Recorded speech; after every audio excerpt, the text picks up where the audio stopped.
அமைதி நல்லிணக்கத்தை அடைவதில் இரண்டு நாடுகளும் ஒரே வகையான சவால். ஜனாதிபதி அனுரவை சந்தித்த தென்னாப்பிரிக்க முன்னாள் ஜனாதிபதி நிசாந்த விக்ரமசிங்க கையூட்டல் மற்றும் ஊழல் ஒழிப்பு ஆணைக்குழுவால் கைது. ராமநாதன் அர்ச்சுனா தொடர்ந்தும் பொது அதிகாரியாக பதவி வகிப்பதாக அரசு தரப்பு தெரிவிப்பு. அமைதி நல்லிணக்கத்தை அடைவதில் இரண்டு நாடுகளுக்கும் ஒரே வகையான சவால். ஜனாதிபதி அனுரவை சந்தித்த தென்னாப்பிரிக்க முன்னாள் ஜனாதிபதி அனுரகுமார திசாநாயக்க மற்றும் தென்னாப்பிரிக்க குடியரசின் முன்னாள் ஜனாதிபதி தபோ உம்பெக் ஆகியோருக்கிடையிலான சந்திப்பு நேற்று பிற்பகல் ஜனாதிபதி செயலகத்தில் இடம்பெற்றுள்ளது. இலங்கைக்கு இது தனது முதல் விஜயம் என்றும் கடந்த காலங்களில் இலங்கையின் தேசிய ஒற்றுமை மற்றும் நல்லிணக்கத்தில் ஆர்வமாக இருந்ததாகவும் கூறிய முன்னாள் ஜனாதிபதி இதுபோன்ற சமயத்தில் இலங்கைக்கு வருகை தருவது மகிழ்ச்சி அளிக்கும் விடயம் என்றும் கூறினார். தென்னாப்பிரிக்காவும் இலங்கையும் புவியியல் ரீதியாக தூரமாக இருந்தாலும் வெவ்வேறு இனங்கள், மதங்கள் மற்றும் கலாச்சாரங்கள் கொண்டுள்ளதன் அடிப்படையில் இரண்டு நாடுகளும் ஒற்றுமைகளை கொண்டுள்ளன என்று அவர் கூறினார்.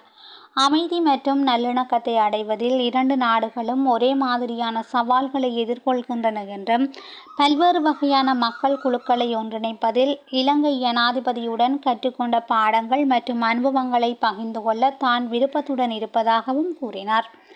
பல்வேறு வகையான மக்கள் குழுக்களை ஒன்றிணைப்பதன் மூலம் தற்போதைய பொருளாதார சவால்கள் மற்றும் தேசிய நல்லிணக்க சவால்களை இலங்கை ஜனாதிபதி சமாளிக்க முடியும் என்று பெங்க் நம்பிக்கை தெரிவித்தார்.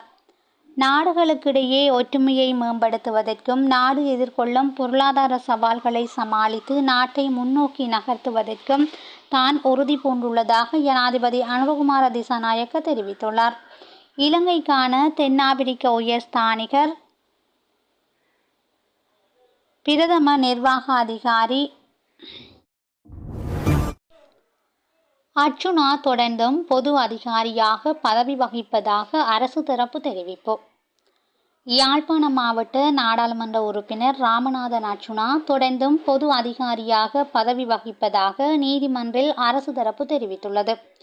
இது அதிகாரங்களை பிரிக்கும் கொள்கைக்கு கடுமையான அச்சுறுத்தலை ஏற்படுத்துவதாகவும் சட்டமா அதிபர் மேன்முறையீட்டு நீதிமன்றத்துக்கு தெரிவித்துள்ளார். அர்ச்சுனா நாடாளுமன்ற உறுப்பினராக பணியாற்றும் தகுதியை எதிர்த்து தாக்கல் செய்யப்பட்ட நீதி பேராணை மனுவின் விசாரணையின் போதே மேலதிக மன்றாடியார் நாயகம் சுமதி தர்மவர்த்தன இந்த தகவலை வெளிப்படுத்தினார். இதற்கிடையில் மனுதாரர் சார்பாக முன்னிலையான சட்டத்தரணி நாடாளுமன்ற உறுப்பினர் அர்ச்சுனா நாடாளுமன்ற உறுப்பினராக தேர்ந்தெடுக்கப்படுவதற்கும் நாடாளுமன்றத்தில் அமர்ந்து வாக்களிப்பதற்கும் தகுதியற்றவர் என்று குறிப்பிட்டுள்ளார். எனவே இந்த விவகாரத்தில் இறுதி தீர்ப்பு வரும் வரை குறிப்பிட்ட நாடாளுமன்ற உறுப்பினர் தனது பணியில் செயல்படுவதை தடுக்கும் வகையில் முறையான அறிவிப்புகளை வழங்குமாறு அவர் நீதிமன்றத்தை வலியுறுத்தியுள்ளார். இந்த நிலையில் குறித்த விசாரணையின் அமர்வு எதிர்வரும் ஜூலை மாதம் 2ஆம் திகதிக்கு ஒத்திவைக்கப்பட்டுள்ளது. நாமலுக்கு எதிராக தாக்கல் செய்யப்பட்ட மனு செப்டம்பரில் மீண்டும் விசாரணைக்கு. நாடாளுமன்ற உறுப்பினர் நாமல் ராஜபக்சவுக்கு எதிராக சட்டமா அதிபரால் தாக்கல் செய்யப்பட்ட மனு செப்டம்பர் மாதம் 26ஆம் திகதி மீண்டும் விசாரணைக்கு எடுத்துக்கொள்ள உத்தரவிடப்பட்டுள்ளது. கொழும்பு மேல் நீதிமன்றம் இன்று இந்த உத்தரவை பிறப்பித்துள்ளது. ரக்பி விளையாட்டை ஊக்குவிப்பதாக கூறி இந்திய நிறுவனமான கிரீஸிடமிருந்து 70 மில்லியன் ரூபாய் நம்பிக்கை மோசடி செய்ததாக கூறி நாமல் ராஜபக்சவுக்கு எதிராக வழக்கு தொடரப்பட்டுள்ளது. இலங்கையின் தேயிலை இறக்குமதியை மேம்படுத்த ஈரான் தயார். மத்திய கிழக்கு நெருக்கடியை தொடர்ந்து இலங்கையுடனான வர்த்தக உறவுகளை விசேடமாக தேயிலை இறக்குமதியை மேம்படுத்த தயாராக இருப்பதாக ஈரான் தெரிவித்துள்ளது. ஈரான் இஸ்ரேலுக்கு இடையிலான 12 நாள் மோதலுக்கு பின்னர் ஊடக சந்திப்பொன்றில் கலந்து கொண்டு இலங்கைக்கான ஈரானிய தூதுவர் அபிசேரா டெல்கோஸ் இதனை குறிப்பிட்டுள்ளார். மோதலின் போது தற்காலிக இடையூறுகள் இருந்த போதிலும் வர்த்தக பாதைகள் தற்போது உறுதிப்படுத்தப்பட்டுள்ளன. போரை காட்டிலும் ராஜதந்திரத்தையே ஈரான் விரும்புவதாக அவர் வலியுறுத்தினார். மோதலை அதிகரிப்பதற்கு அமெரிக்கா மற்றும் இஸ்ரேல் குற்றம் சாட்டியும் அவர் இலங்கையின் நடுநிலை மற்றும் சமநிலையான நிலைப்பாட்டுக்கு பாராட்டுகளையும் தெரிவித்துள்ளார். சர்வதேச நீதிமன்றத்தில் அமெரிக்காவுக்கு எதிராக முறையான முறைப்பாடளிக்க ஈரான் தயாராகி வருகின்றது என இலங்கைக்கான ஈரானிய தூதுவர் அபிசேரா டெல்கோஸ் தெரிவித்துள்ளார். தொழிலுக்காக வெளிநாடு செல்பவர்களுக்கான முக்கிய அறிவித்தல். வீட்டு பணியாளர்களாக அன்றி வெளிநாடுகளுக்கு செல்வோர் அந்த நாடுகளில் உள்ள இலங்கை தூதரகங்களில் பதிவு செய்வது கட்டாயமாக்கப்பட்டுள்ளது. 13 நாடுகளுக்கு தொழிலுக்காக செல்வோர் எதிர்வரும் 1ஆம் திகதி முதல் இந்த நடைமுறைகளை பின்பற்ற வேண்டும் என இலங்கை வெளிநாட்டு வேலைவாய்ப்பு பணியகம் அறிவித்துள்ளது. அதற்கமைய Saudi Arabia, Kuwait, Bahrain, Qatar, Oman, Israel, Jordan, Lebanon, மாலைதீவு, மலேசியா, சிங்கப்பூர், தென்கொரியா மற்றும் ஐக்கிய அரபு ராச்சியம் ஆகிய நாடுகளுக்கு தொழிலுக்காக செல்வோருக்கு இந்த அறிவித்தல் விடுக்கப்பட்டுள்ளது. பணியாளர்களின் தொழில் பாதுகாப்பை கருத்தில் கொண்டு இந்த நடவடிக்கை எடுக்கப்பட்டுள்ளதாக இலங்கை வெளிநாட்டு வேலைவாய்ப்பு பணியகம் குறிப்பிட்டுள்ளது. பூசா சிறைச்சாலையில் தற்கொலைக்கு முயன்ற கைதி பலி. பூசா சிறைச்சாலையில் தற்கொலைக்கு முயன்ற கைதியொருவர் உயிரிழந்துள்ளதாக தெரிவிக்கப்பட்டுள்ளது. தகவல்களின்படி குறித்த கைதி சிறப்பு பிரிவு குற்றவாளிகளை வைத்திருக்கும் அறையில் வைக்கப்பட்டிருந்தார். அவர் தற்கொலைக்கு முயன்ற நிலையில் சிறை அதிகாரிகள் அவரை மீட்டு மருத்துவமனையில் அனுமதித்துள்ளனர். கராப்பிட்டிய மருத்துவமனையில் அனுமதிக்கப்பட்ட பின்னர் அவர் உயிரிழந்துள்ளதாக தெரிவிக்கப்படுகிறது. எனினும் அவர் எந்த குற்றத்துக்காக தடுத்து வைக்கப்பட்டிருந்தார் என்ற தகவல் வெளியாகவில்லை. நிசாந்த விக்ரமசிங்க கையூட்டல் மற்றும் ஊழல் ஒழிப்பு ஆணைக்குழுவால் கைது. சிராந்தி ராஜபக்சவின் சகோதரரும் ஸ்ரீலங்கா ஏர்லைன்ஸின் முன்னாள் தலைவருமான நிசாந்த விக்ரமசிங்க கையூட்டல் மற்றும் ஊழல் ஒழிப்பு ஆணைக்குழுவால் கைது செய்யப்பட்டுள்ளார். விமான கொள்வனவு தொடர்பான விசாரணையின் போது அவர் கைது செய்யப்பட்டுள்ளதாக தெரிவிக்கப்பட்டுள்ளது. உபாலி லியனகே கைது. இலங்கை மீன்பிடி துறைமுக கூட்டுத்தாபனத்தின் முன்னாள் தலைவர் உபாலி லியனகே கைது செய்யப்பட்டுள்ளார். கையூட்டல் மற்றும் ஊழல் ஒழிப்பு ஆணைக்குழுவார் அவர் கைது செய்யப்பட்டுள்ளதாக தெரிய வந்துள்ளது.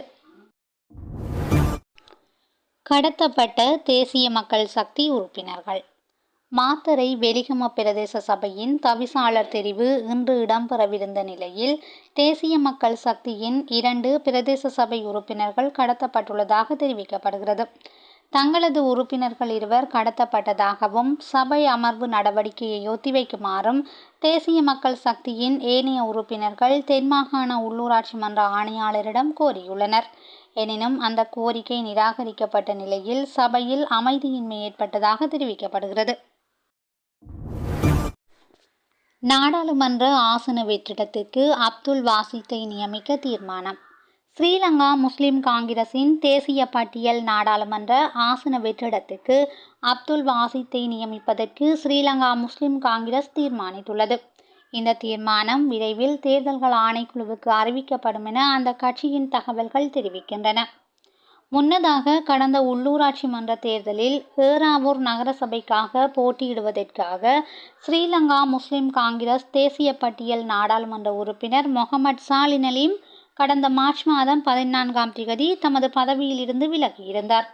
இதனையடுத்து நாடாளுமன்றத்தில் ஸ்ரீலங்கா முஸ்லிம் காங்கிரசின் தேசிய பட்டியல் ஆசன வெற்றிடம் ஒன்று ஏற்பட்டது. இந்த நிலையில் குறித்த வெற்றிடத்துக்கே பொத்துவில் நகரசபையின் முன்னாள் தலைவரான அப்துல் வாசித்தை நியமிக்க நடவடிக்கை எடுக்கப்பட்டுள்ளது.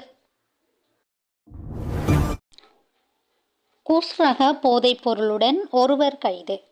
சென்னையிலிருந்து நாட்டிற்கு கொண்டு வரப்பட்ட சுமார் 2,13,00,000 ரூபாய் பெறுமதியான குஸ்ரக போதைப் பொருளுடன் ஒருவர் கைது செய்யப்பட்டுள்ளார். 38 வயதுடைய இந்திய நாட்டவரே விமான நிலைய காவல்துறை போதைப்பொருள் ஒழிப்பு பிரிவினரால் கைது செய்யப்பட்டுள்ளார். இதன்போது அவரிடமிருந்து 2 கிலோ 130 கிராம் குஸ்ரக போதைப்பொருள் கைப்பற்றப்பட்டுள்ளதாக தெரிவிக்கப்பட்டுள்ளது. குறித்த நபர் ஸ்ரீலங்கன் ஏர்லைன்ஸ் விமான நிறுவனத்துக்கு சொந்தமான UL 124 என்ற விமானத்தின் மூலம் நாட்டிற்கு வந்துள்ளார். Donald ட்ரம்பை கண்டித்த Japan. அமெரிக்க ஜனாதிபதி டொனால்ட் ட்ரம்பை ஜப்பான் கண்டித்துள்ளதாக சர்வதேச ஊடகங்கள் செய்தி வெளியிட்டுள்ளன. ஈரான் மீதான சமீபத்திய அமெரிக்க வான்வழி தாக்குதலை ஹிரோஷிமா மற்றும் நாகசாகி அணுகுண்டு தாக்குதல்களுடன் ஒப்பிட்டதாக அமெரிக்க ஜனாதிபதி டொனால்ட் ட்ரம்பை ஜப்பான் கடுமையாக சாடியுள்ளது. ட்ரம்பின் கருத்துக்கள் மிகவும் வருந்தத்தக்கவை என்றும் அணு ஆயுதங்களை பயன்படுத்துவதை நியாயப்படுத்துவதாக கருதலாம் என்றும் நாகசாகி முதல்வர் சிரோசுகி தெரிவித்துள்ளார். ட்ரம்பை தனது கருத்துக்களை திரும்ப பெற வேண்டும் எனவும் வலியுறுத்தியுள்ளார். செய்திகளை உடனுக்குடன் தெரிந்து கொள்ள எஸ்எல் தமிழ் வலையொலி பக்கத்துடன் இணைந்திருங்கள். நன்றி, வணக்கம்.